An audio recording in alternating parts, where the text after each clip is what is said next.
Ağcabədi rayonundan yoldaşımı İradə xanımın xəstəxanasına gətirərkən çox ağır vəziyyətdə, çox ağır durumda, əllər arabasında gətirmişəm.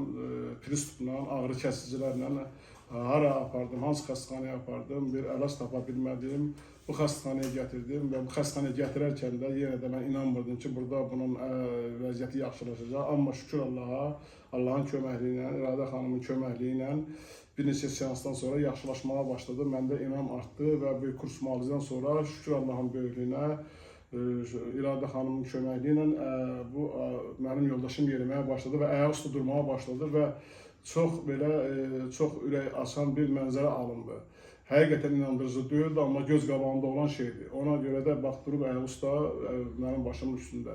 Mən İradə xanıma minnətdarlığımı bildirirəm ki, belə bir möcüzə göydə Allah, yerdə İradə xanım, mən bir möcüzə gördüm. Belə bir möcüzə heç bir xəstəxanada görə bilmədim.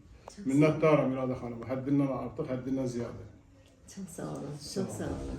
Mən bu ürəyimdən gələn, həqiqətən ürəyimdən gələn sözlərdir. Allah sizə can sağlığı versin. Sağ olun. Pasiyent bizə müraciət eləyəndə əlil arabasında gəlmişdi. Həqiqi 4 mm, 3 mm, 5 mm fəqərarası disk yırtığından bu vəziyyətə düşməyini təsəvvür eləmirdim. Burada mən başqa bir problem olduğunu düşündüm və beləliklə konsilyumlar elədim.